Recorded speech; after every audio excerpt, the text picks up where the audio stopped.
Il y a quelques jours, je vous ai partagé les aides du départ au galop et en commentaire, une cavalière nous a exprimé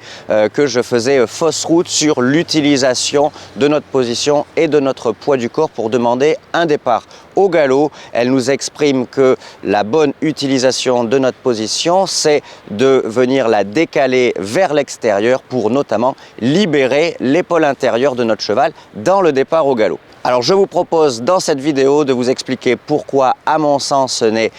ni pertinent, ni utile, ni efficace et pire encore ça peut être néfaste pour la santé notamment physique de notre cheval. Alors nous le savons tous, notre position influe énormément sur l'ensemble du corps du cheval, son centre de gravité et notamment son équilibre. Mais tous nos problèmes, tous nos déséquilibres, eux aussi vont jouer sur toutes ces notions-là. Et finalement, par effet de compensation, le cheval va être à la recherche constante de compenser toutes nos dégradations de notre propre équilibre et les décalages de notre position. Donc finalement, à chaque fois qu'on décale notre position, qu'on décale notre poids du corps à droite ou à gauche, vers l'avant, vers l'arrière, que ce soit volontaire ou involontaire, notre cheval va chercher dans un premier temps, par contraction musculaire, par sollicitation d'un groupe musculaire plus qu'un autre, à compenser le déséquilibre qu'on est en train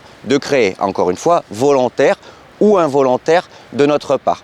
Donc ça sous-entend que notre cheval est constamment en train de compenser nos propres défauts d'équilibre, mais également les siens. Cette sollicitation constante d'un côté plus qu'un autre, d'un groupe musculaire plus qu'un autre, peut malheureusement petit à petit au quotidien venir créer des tensions, des crispations qui malheureusement un jour pourraient aller plus loin encore en se transformant en des contractures, en des dorsalgies, en des lombalgies, voire malheureusement en des tendinites. Donc concrètement, je ne suis pas convaincu que c'est ce que nous voulions pour nos chevaux et donc à mon sens, rester le plus neutre possible dans notre équilibre, dans notre position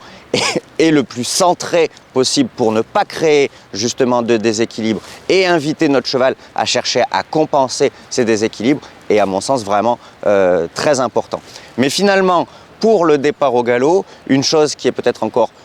plus évidente pour moi dans le fait de rester bien centré dans notre équilibre et dans notre position, c'est que malgré le fait que cette cavalière nous souligne qu'en décalant notre position vers l'extérieur, on va libérer l'épaule intérieure de notre cheval pour partir au galop, il ne faut pas oublier que le premier temps du départ au galop, c'est l'avancée du postérieur extérieur. Donc concrètement, venir surcharger ce postérieur-là pour faciliter le départ au galop, ça me semble ni efficace ni pertinent. Voilà, j'espère que ce petit conseil va vous permettre de mieux réussir vos départs au galop en gênant le moins possible votre cheval. Et si vous voulez aller plus loin et découvrir plus de 50 exercices pour améliorer le galop, les départs au galop, le travail au contre-galop et les changements de pied, je vous invite à cliquer sur le lien sous cette vidéo. Salut et très bonne séance à tous.